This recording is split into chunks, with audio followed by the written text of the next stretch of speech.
तो आज का टॉपिक हम लोग स्टार्ट करते हैं। आज का अपना टॉपिक है कि वेपर एब्जॉर्प्शन सिस्टम। ठीक है, तो इसको पूरा हम लोग समझेंगे। बहुत सिंपल चैप्टर है, आराम से आ जाना चाहिए। ठीक है, तो इसमें क्या काम किया गया सबसे पहले मैं बता दूं कि अभी इससे पहले हम लोग ने कौन सा पढ़ा था, वेपर कंप्रेशन रेफ्रिजरेशन सिस्टम। ठीक, अब हम लोग पढ़ने जा रहे हैं वेपर एब्जॉर्प्शन रेफ्रिजरेशन सिस्टम। ठीक है, वहाँ पे जो हम लोग ने पढ़ा था, तो वहाँ पे हम लोग ने चार कंपोनेंट लिए थे। कौन कौन से थे वो चार कंपोनेंट? पहला अपना कंप्रेशर, फिर कंडेंसर, एक्सपेंशन वाल्व और इवॉपरेटर। जबकि यहाँ पे एक काम बस सिर्फ किया गया है कि कंडेंसर को हटा दिया गया है। ठीक है, तो अब हम लोग को काम क्या करना है यहाँ पे कि कंडेंसर अब तो हम लोग हटा दिए, तो हम लोग कंडेंसर की जगह पे हम लोग कुछ और इस्तेमाल करने जा रहे हैं। तो उसी का इस्तेमाल को हम लोग को देखना है, बाकी सब प्रोसेस लगभग वैसे ही है टोटल। ठीक है, तो अब जैसे कंप्रेसर को हम लोग ने रिमूव किया, तो अब हम लोग उसकी जगह पे कौन सा चीज़ का इस्तेमाल करने जा रहे हैं। ठीक, तो वो चार कंपोनेंट्स है। कंप्रेसर की जगह पे एक ये रहा, कंप्रेसर की जगह पे हम लोग अब चार कंपोनेंट का इस्तेमाल करेंगे। कौन कौन से वो चार कंपोनेंट है? पहला एब्जॉर्वर है, जैसे फ़ोटो में हम लोग देख पा रहे हैं एब्जॉर्वर है। फिर उसके बाद अपना पंप है, फिर एक जनरेटर है और एक रिड्यूसिंग वाल्व है या। ठीक है, तो ये चार कंपोनेंट का हम लोग इस्तेमाल करेंगे। अब पहला काम देखा जाए कि रेफ्रिजरेशन, बाकी सब वही चीज़ है, कंडेंसर भी वही है, एक्सपेंशन वाल्व भी वही और इवापोरेटर भी वही। ठीक है, तो अब फंडा की जो पहले हम लोग ने पढ़ा, क्या पढ़ा था हम लोग? कंप्रेसर का क्या काम था मेन अगर हम लोग कंप्रेसर के काम की बात करें, तो जाहिर सी बात है कि जो भी रेफ्रिजरेंट कंप्रेसर में आ रहा है उसका प्रेशर और टेम्परेचर को बढ़ाना। ठीक है, अब वही काम को हम लोग यहाँ पे भी करेंगे, प्रेशर और टेम्परेचर को बढ़ाएंगे, लेकिन यहाँ हम लोग को कंप्रेसर का इस्तेमाल नहीं करना है। ठीक है, तो इसको कैसे बढ़ाते हैं इसकी तरफ देखते हैं। ठीक है, तो यहाँ पे जैसे मान लो अभी तक जैसे आ रहा था इवापोरेटर से रेफ्रिजरेंट, उसको वैसे ही आने दो। ठीक है, और यहाँ पे हम लोग इसमें जो यूज़ करते हैं रेफ्रिजरेंट वेपर एब्जॉर्प्शन सिस्टम में, वो अपना होता है अमोनिया। ठीक, तो अब आने दो अमोनिया को लो प्रेशर और टेम्परेचर पे। ठीक, तो जब लो प्रेशर और टेम्परेचर पे जब अमोनिया आता है, ठीक है, तो वो जाता है सीधे एब्जॉर्वर में। यहाँ जो नीचे एब्जॉर्बर लगाए तो वहाँ वो जाता है, फिर वहाँ उसका टेम्परेचर थोड़ा बढ़ता है अपने से। ठीक है, जब वो पाइप से जाता है उसके अंदर एब्जॉर्बर में पहुँचने लगता है, तो क्योंकि वो लेटेंट हीट लेके आया होता है, इवापोरेटर से गर्मी लेके आया होता है, तो उसके अंदर जो गर्मी होती है उसकी वजह से उसका टेम्परेचर बढ़ मतलब कि थोड़ा ज़्यादा होने लगता है। ठीक, तो अब यहाँ पे हम लोग ने एक कूलिंग टावर लगा दिए। ठीक है, और सबसे पहले ये बात कि जो अमोनिया होता है वो वाटर में सॉल्यूबल होता है, लेकिन अगर हम लोग उसको हीट देंगे तो वो अलग हो जाता है। ठीक है, यानी कि अमोनिया जल्दी से वेपर बन जाता है वाटर के मुकाबले। ठीक, तो यानी कि अगर वो हीट रहेगी तो अमोनिया एब्जॉर्ब होने की जगह भाग जाएगा। ठीक है, अलग हो जाएगा, लेकिन हम लोग को एब्जॉर्व क्योंकि करना है, तो हम लोग ने यहाँ पे एक कूलिंग टावर लगा दिए, जिसकी वजह से कूल मतलब कूल वाटर भेज रही, जिसकी वजह से एब्जॉर्प्शन अच्छे से हो पाए। यानी कि जितना ठंडा रहेगा अमोनिया उतना ज़्यादा वाटर के साथ मिल जाएगा।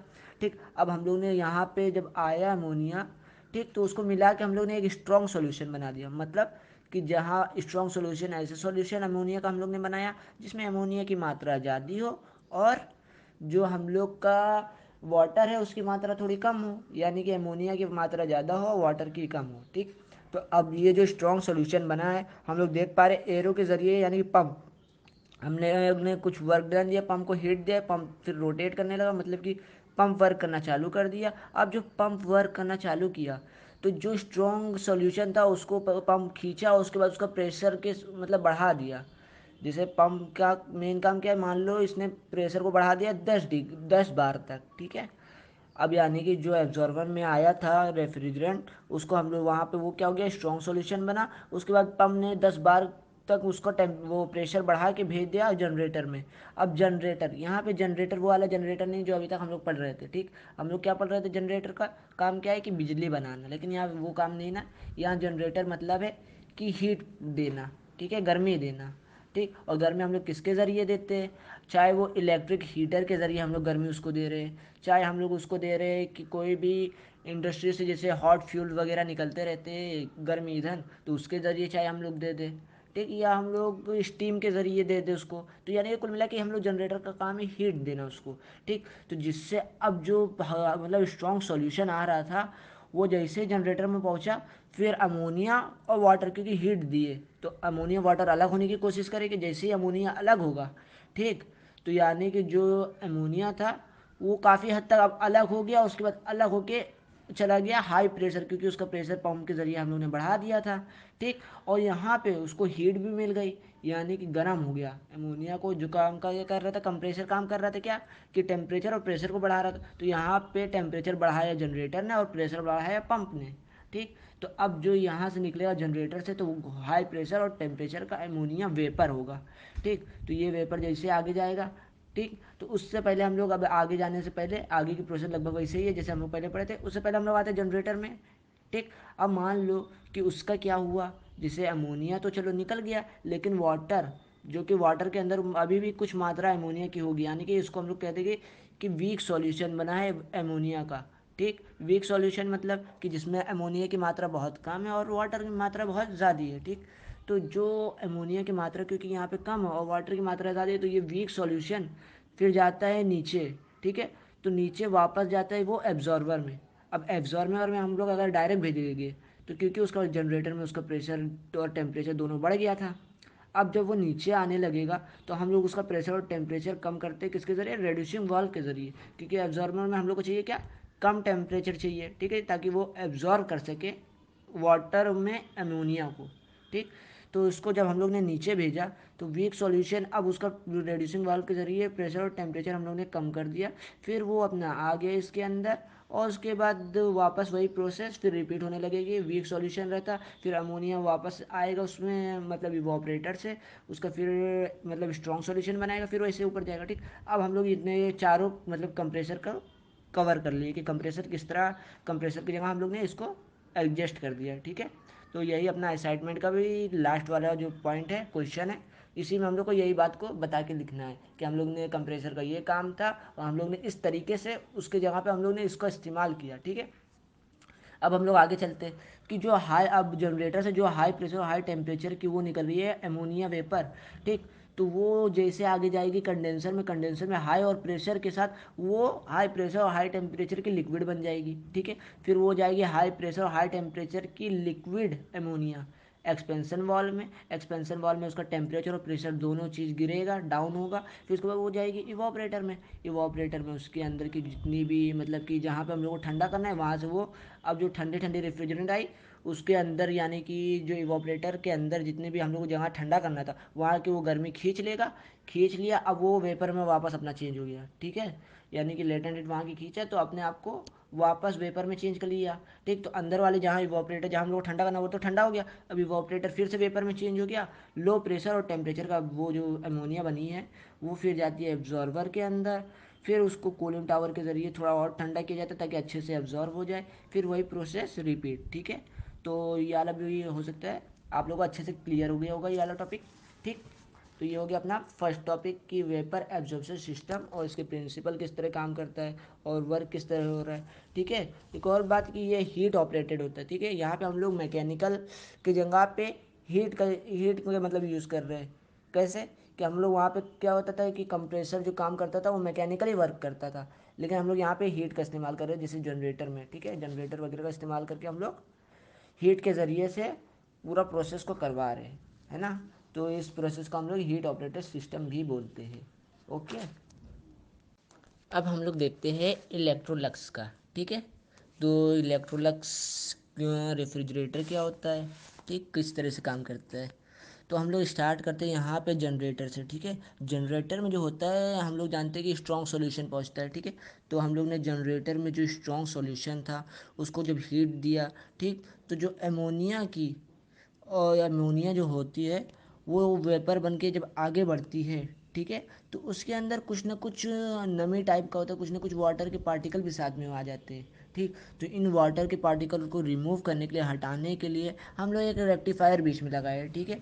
जिससे रेक्टिफायर जो वीक वाला था यानी कि वाटर जो था वाटर को रोक ले रहा है और जो अमोनिया का स्ट्रॉन्ग सॉल्यूशन है उसको आगे जाने दे रहा है, ठीक है। तो जब वाटर रुक गया, अब जो वाटर का वीक सॉल्यूशन यानी वाटर और अमोनिया का जो वीक सॉल्यूशन था क्योंकि वो रुक गया तो वो वापस चला जाता है जनरेटर में जैसे हम लोग देख पा रहे हैं, ठीक है। फिर उसके बाद रेक्टिफायर से जो अमोनिया निकलती है वो वेपर फॉर्म में होती है, ठीक है। वो प्योर अमोनिया समझ लो निकलती है। तो वो वेपर फॉर्म में होती है। फिर वेपर फॉर्म से जो अमोनिया है वो जाती है कंडेंसर में। कंडेंसर में हम लोग जानते हैं कि वो जो प्रेशर और टेम्परेचर लगभग वैसे रहता है, बस उसका क्या होता है कि लेटेंट हीट जो होती है, यानी कि गुप्त ऊष्मा निकल जाती है वहाँ से। ठीक है, गुप्त ऊष्मा जब निकलेगी तो हम लोग क्या जानते हैं कि फेस में चेंज होगा, यानी कि वेपर है तो लिक्विड में बदली हो जाएगा। ठीक, तो वहाँ से जब ठंडी होकर फिर वो वेपर से लिक्विड में चेंज हो जाती है। ठीक है, तो अब जो वेपर्स है यानी कि ठंडी होकर लिक्विड में चेंज हो गई, ठीक है, अमोनिया। फिर अमोनिया जाती है इवोपरेटर के अंदर, वहाँ की वो हीट एब्जॉर्व करती है और फिर अपने आप को वेपर फॉर्म में फिर से चेंज कर लेती है। यानी कि कंडेंसर में जैसे वेपर से लिक्विड चेंज हुई, फिर वो लिक्विड से फिर से इवोपरेटर में वेपर में चेंज हो जाती है। अब यहाँ पे हम लोग देख पा रहे हैं कि एक तरफ से H2O इवोपरेटर के अंदर आ रहा है। ठीक है, तो H2 का हम लोग जो गैस का इस्तेमाल कर रहे हैं, जो हाइड्रोजन गैस का इस्तेमाल कर रहे हैं, उसका काम है कि COP को बढ़ाना। सिंपल का है तो COP को बढ़ाना और ज़्यादा ठंडक करने में हेल्प करना। ठीक है, तो ये ठंडक करने में और उसकी मदद कर रहा है, क्योंकि हम लोग देख पा रहे हैं कि यहाँ पे कोई एक्सपेंशन वाल्व तो है ही नहीं। तो यहाँ पे हाइड्रोजन जो है ठंडक करने में हेल्प कर रहा है, किसकी? NH3 की, अमोनिया की। ठीक है, तो जब लिक्विड अमोनिया आई कंडेंसर से और हाइड्रोजन गैस साथ में मिले, उसके बाद वो उन्होंने वहाँ पे ठंडक किया, जब उस इलाके को हम लोग को ठंडा करना था। फिर जो अमोनिया थी वो भी गैस में, लिक्विड से गैस में चेंज हो गई। फिर अमोनिया और हाइड्रोजन की गैस हम लोग देख पा रहे हैं साथ में, यानी कि वापस आ रही है किसमें? एब्जॉर्बर के अंदर जा रही है। ठीक है, अब्जॉर्बर में क्या होता है कि हम लोग जानते हैं वाटर होता है जहाँ पे अमोनिया एब्जॉर्ब होती है। ठीक है, और ये एब्जॉर्बर जो होता है हम लोग ठंडा इलाके में रखते हैं, यानी कि ठंडा थोड़ा रखते हैं ताकि अच्छे से पूरा एब्जॉर्ब हो जाए और एक स्ट्रॉन्ग सॉल्यूशन बन जाए। अमोनिया वाटर में अमोनिया अच्छी तरह से पूरी तरह से एब्जॉर्ब हो जाए और एक स्ट्रॉन्ग सॉल्यूशन बना ले। ठीक है, और जो हाइड्रोजन गैस है क्योंकि वो इनसॉल्यूबल होती है वाटर में, तो वो वापस चले जाती है इवोपरेटर में। फिर वो आगे से जो और अमोनिया आ रही है लिक्विड, उसको आगे प्रोसेस करती है। फिर अब जो ये अमोनिया एब्जॉर्ब हो गई और एक स्ट्रॉन्ग सॉल्यूशन बना ली है एब्जॉर्बर में, तो यही स्ट्रॉन्ग सॉल्यूशन फिर आगे बढ़ता है। वहाँ हम लोग देखेंगे कि हीट एक्सचेंजर लगाए, फिर वहाँ से वो कुछ गर्मी आती है, उसके अंदर कुछ हीट हो जाती है, यानी हीट एक्सचेंजर के जरिए जो स्ट्रॉन्ग सॉल्यूशन आ रही है अमोनिया की, उसके अंदर कुछ हीट पहले ही ऐड हो जाती है। फिर वो वहाँ से जाती है जनरेटर में, जहाँ वो और हीट होती है स्ट्रॉन्ग सॉल्यूशन, और फिर वो वहाँ से चली जाती है वापस रेक्टिफायर में। फिर वो प्रोसेस रिपीट होता है। फिर अब जो जनरेटर में है, क्योंकि वीक सॉल्यूशन रेक्टिफायर से आया अमोनिया में, यानी जनरेटर में जो अमोनिया का वीक सॉल्यूशन है रेक्टिफायर से जनरेटर में आ गया। ठीक, अब वही जो जनरेटर में आया है वो वीक सॉल्यूशन जो होता है वहाँ पे जनरेटर का, वो वापस चला जाता है कहाँ पे? एब्जॉर्वर में। और कैसे जाता है यहाँ पे? क्योंकि जनरेटर में उसका टेम्परेचर ज़्यादा होगा। ठीक, तो जब वो जाता है तो जाते हुए जो हीट एक्सचेंजर बीच में पड़ रहा है, जहाँ से एक तरफ से मतलब एक हीट एक्सचेंजर पड़ा है बीच में, एक तरफ से वीक सॉल्यूशन अमोनिया की जा रही है, एक तरफ हम लोग देख रहे हैं कि स्ट्रॉन्ग सॉल्यूशन जा रही है। ठीक है, तो जो वीक सॉल्यूशन जा रही है वो हीट अपना दे देती है किसको? स्ट्रॉन्ग सॉल्यूशन को। तो स्ट्रॉन्ग सॉल्यूशन जो होता है वो हीट हो जाता है और जो वीक सॉल्यूशन है वो ठंडा हो जाता है, और ठंडा होकर वो चला जाता है एब्जॉर्बर में, क्योंकि एब्जॉर्बर को हम लोग को ठंडा करना था। और जो स्ट्रॉन्ग सॉल्यूशन है वो पहुंच जाता है वो गर्म होके किसमें? जनरेटर में, क्योंकि वहाँ पे गर्म करना ही था हम लोग का। ठीक है, तो इस तरह से ये पूरा प्रोसेस वर्क करता है। ठीक है, तो होप कि याला भी अच्छे से समझ में आ गया होगा। ठीक, तो हम लोग अपना अगले पॉइंट की तरफ चलते हैं, अपने अगले टॉपिक की तरफ। अपना अगला टॉपिक क्या है कि सोलर पावर रेफ्रिजरेशन सिस्टम किस तरह वर्क करता है। ठीक है, तो यहाँ पे एक फ्लैट प्लेट कलेक्टर होता है। ठीक है, जो कि हम लोग देख पा रहे हैं सन से डायरेक्ट उस पर लाइट पड़ रही है। एक हम लोग देख पा रहे हैं यहाँ पे हीट एक्सचेंजर लगा है। ठीक, हीट एक्सचेंजर और फ्लैट प्लेट जो कलेक्टर है जहाँ पे सन से डायरेक्ट लाइट पड़ रही है, वो एक हम लोग देख पा रहे हैं सर्किल बनाया है। फिर उसके बाद हम लोग देख रहे हैं एक हीट एक्सचेंजर दूसरी जगह जो ज्वाइन है, वो वहाँ से एक टरबाइन कनेक्ट है, एक कंडेंसर है और एक पंप है। तो वो एक दूसरा साइकिल बना रहा है पूरा।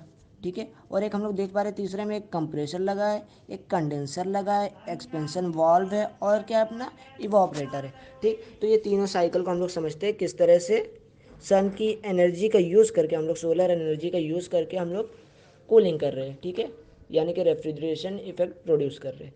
तो सबसे पहले कि जब सन आया ऊपर, ठीक है, तो सन से जो सोलर कलेक्टर हम लोग का या फ्लैट प्लेट कलेक्टर जो है वहाँ पे लाइट पड़ी। ठीक है, तो जिससे वहाँ जो है वो वाटर वहाँ पे हीटर, समझ लो एक हीटर की तरह काम करता है। तो वो जो वाटर वहाँ पे होगा वो हीट हो जाता है। फिर वो जो हीट वाटर हुआ वो जाता है इस पाइप के ज़रिए हीट एक्सचेंजर में, वहाँ वो हीट देता है दूसरे साइकिल को, ठीक। फिर वहाँ पे वो ठंडा होता है, फिर उसके बाद जब वो वापस जाता है तो ये फिर से वो हीट होके वापस आता है, ठीक है।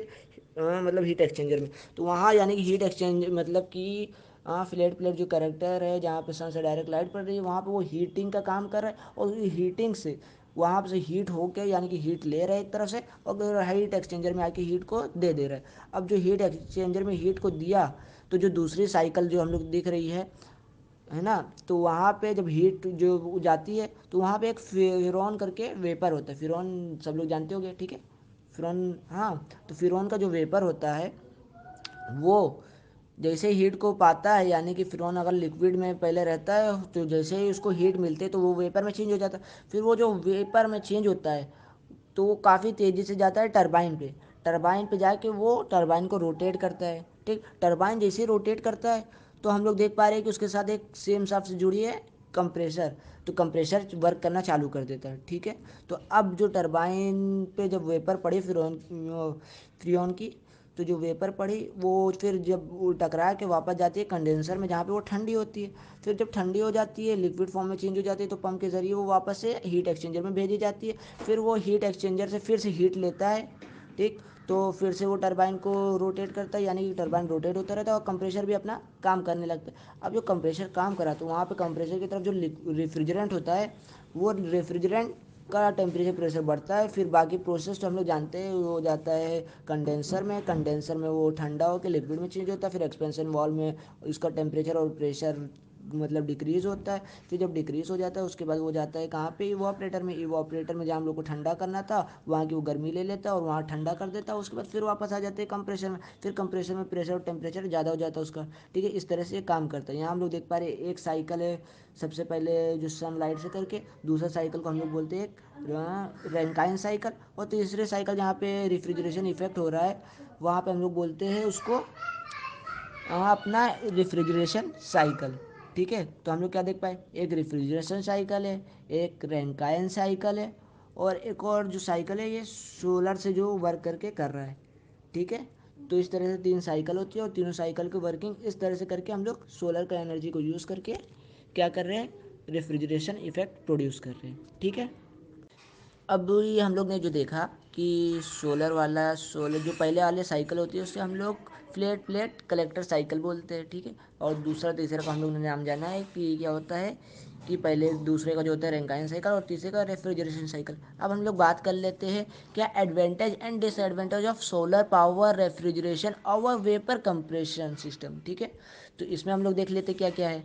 तो एडवांटेज जो है इसके सोलर पावर रेफ्रिजरेशन के और वेपर कंप्रेशन रेफ्रिजरेशन में, तो इसमें सबसे पहला एडवांटेज है कि हम लोग है ना किसी इलेक्ट्रिकल पावर पे हम लोग निर्भर नहीं रहते, ठीक है। यानी कि इलेक्ट्रिकल सप्लाई पर हम लोग निर्भर नहीं है हम लोग, क्योंकि सोलर का एनर्जी का यूज़ कर रहे हैं। सेकंड कि जो इसका ऑपरेशन कॉस्ट होता है वो काफ़ी कम होता है, लो होता है ऑपरेशन कॉस्ट। इसका जो इनिशियल इन्वेस्टमेंट हम लोग शुरुआत में जो इन्वेस्ट करते हैं इसके लिए वो भी कम होता है।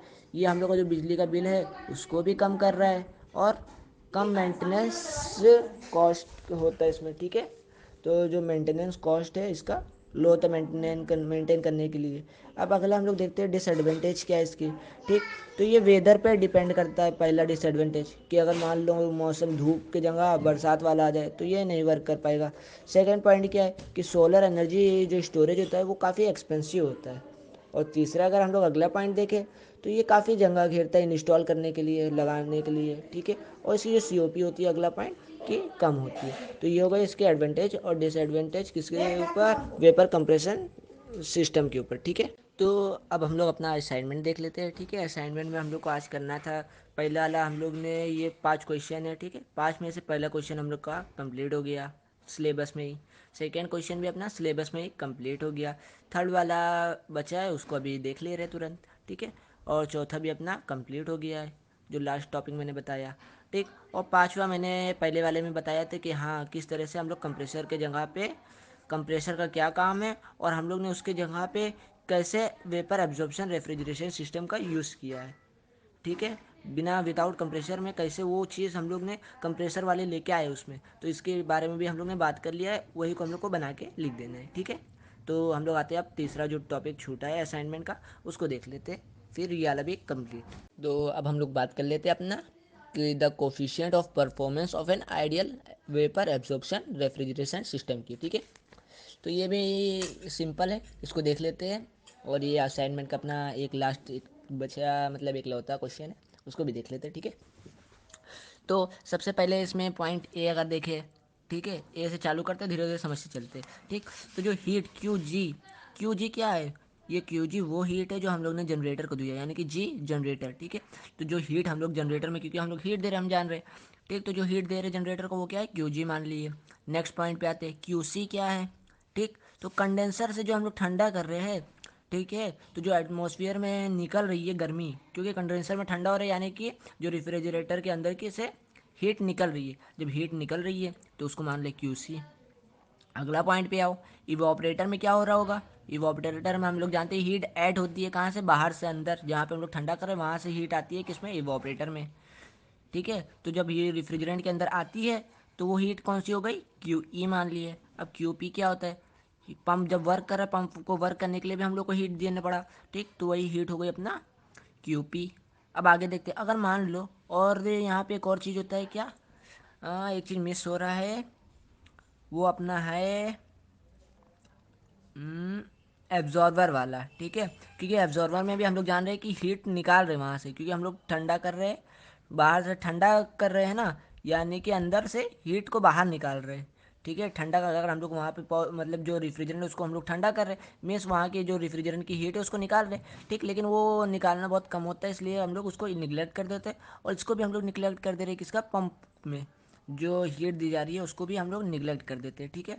तो अब हम लोग का जो मेन बचा है जनरेटर में और इवोपरेटर में और कंडेंसर में, ठीक है। ये वैसे भी मेन मतलब हीट है ज़्यादा, जहाँ पे एक्सचेंज वगैरह होती है, ठीक। तो इसमें देखते हैं, तो अगर कंडेंसर में क्या काम हो रहा है कि हीट निकाली जा रही है, ठीक है। और हम लोग जानते हैं जनरेटर में हीट ऐड हो रही है, और इवोपरेटर में भी हीट जुड़ रही है, किसमें, रेफ्रिजरेंट के अंदर, ठीक। तो हम लोग फर्स्ट लॉ के हिसाब से लिख सकते हैं कि क्यूसी यानी कि जितना निकल रहा है हीट कंडेंसर में, बराबर जितना जनरेटर में जुड़ रहा है और जितना इवोपरेटर में जुड़ रहा है, ठीक। तो वही लिखा है Q C is equal to Q G plus Q E. अब हम लोग नेक्स्ट पॉइंट पे बात करते हैं। मान लो कि ये जो टेम्परेचर इसमें माना गया है कि टी जी, यानी कि जिस टेम्परेचर पे वो हीट हो रहा है, जनरेटर में हीट दी जा रही है क्यू जी, वो टेम्परेचर है टी जी, ठीक है। जनरेटर में जो हीट दी जा रही है किस टेम्परेचर में, टी जी टेम्परेचर में। कंडेंसर में हीट निकाली जा रही है किस टेम्परेचर में, टी सी टेम्परेचर में। और इवापोरेटर में हीट निकाली जा रही है किस टेम्परेचर, मतलब जुड़ रही है, दी जा रही है इवापोरेटर में, ठीक है। इवापोरेटर में हीट रेफ्रिजरेंट को जो दी जा रही है, एब्जॉर्व हो रही है रेफ्रिजरेंट के अंदर, वो किस टेम्परेचर में, टी ई टेम्परेचर में, ठीक है। तो अब हम लोग इसको मान लेते हैं ये पूरा प्रोसेस जो हो रहा है वो पूरी तरह से रिवर्सिबल प्रोसेस है। रिवर्सिबल कब होगा, जब उसको इंट्रॉपी कांस्टेंट होगी। तो हम लोग ने मान लिया कि जो शुरुआत की इंट्रॉपी थी वही लास्ट की भी इंट्रॉपी है, यानी कि change in entropy is equal to zero मान लिया, या यूँ कह लो कि शुरुआत वाली इंट्रॉपी और लास्ट वाली इंट्रॉपी इक्वल हो गई, ठीक। तो अब देखते क्या हुआ कि जो क्यू जी अपॉन टी जी हो गया, मीन्स इंट्रॉपी जनरेटर में, उसके बाद इवापोरेटर में ये Q E upon T E is equal to Q C upon T C, ठीक है। अब यहाँ पे हम लोग ने क्यू सी की वैल्यू हम लोग ने पहले देखा है, बराबर क्या होती है, क्यू जी प्लस क्यू ई, ठीक है। तो वही वैल्यू रख दी है, उसके बाद फिर हम लोग ने अलग कर लिए।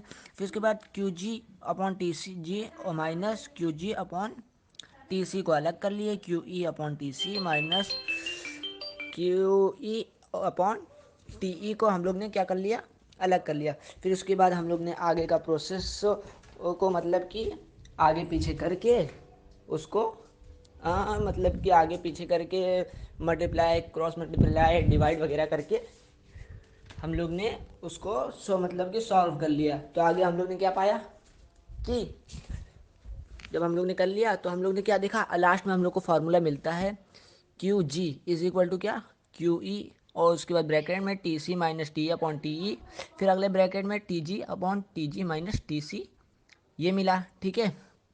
अब क्या बात हुई, अब हम लोग बात करते हैं मैक्सिमम कोफिशिएंट ऑफ परफॉर्मेंस की। तो हम लोग फार्मूला जानते हैं क्या, कि इवोपरेटर यानी refrigeration effect upon work done, यानी कि जो वर्क डन होगा वो क्यू जी होगा, क्योंकि वो जहाँ पे जनरेटर में हम लोग ने जितना हीट दिया, ठीक है। तो हम लोग ने लिख दिया क्यू ई, यानी कि कितना रेफ्रिजरेशन इफेक्ट है, और अपॉन क्यू जी, ठीक। तो क्यू ई हम लोग ने क्यू ई लिख दिया, और क्यू जी की वैल्यू हम लोग को पता है तो उसको हम लोग ने लिख दिया। तो क्यू से क्यू ई कैंसिल, फिर उसके बाद ये ऊपर चले गया। अब हम लोग देख पा रहे हैं कि T E upon T C minus T E, और अगले ब्रैकेट में लिखा है T G minus T C upon T G. ठीक है, तो T E upon T C minus T G क्या है, ये होती है coefficient of performance Carnot refrigeration की। ठीक है, ये कार्नोट रेफ्रिजरेशन की क्या होती है, सी ओ पी। ठीक, और जो हम लोग नीचे देख पा रहे हैं एक टी जी मतलब T G minus T C upon T G की, तो वो किसकी होती है, ये इफिशियंसी होती है कार्नोट इंजन की, यानी कि एक है कार्नोट रेफ्रिजरेटर की सी ओ पी और एक है इफिशियंसी ऑफ कार्नोट इंजन। ठीक है, ये किसके लिए अभी हम लोग ने निकाला, जब हम लोग का जो कंडेंसर वाला और एब्जॉर्बर वाला जो टेम्परेचर हम लोग ने माना है कि सेम टेम्परेचर पे वर्क कर रहा है। ठीक है, तो उसी के लिए पूरा प्रोसेस निकला। अब हम लोग बात करेंगे क्या, कि जो maximum C O P I वो क्या है, ये बराबर सी ओ पी ऑफ कार्नोट और कार्नोट इफिशियंसी। ठीक है, तो अब अगर हम लोग मान लो बात करते हैं उसके लिए कि अलग अलग है, मान लो वो। ठीक है, अगर हम लोग अलग अलग के लिए बात करते हैं, अलग अलग टेम्परेचर के लिए, मतलब कि कंडेंसर और एब्जॉर्बर का टेम्परेचर अलग अलग है, तो मैंने लास्ट वाला फॉर्मूला भेजा हो, C O P maximum is equal to क्या है, T E upon T C minus T E, और उसके बाद T G minus T A upon T G. ठीक है, तो ये हो गया उसके लिए, किसके लिए, जब अलग अलग टेम्परेचर हो कंडेंसर और एब्जॉर्बर का। इससे पहले हम लोग ने जो फॉर्मूला देखा था वो कंडेंसर और एब्जॉर्बर का टेम्परेचर सेम था। ठीक है, तो ये टॉपिक भी क्लियर।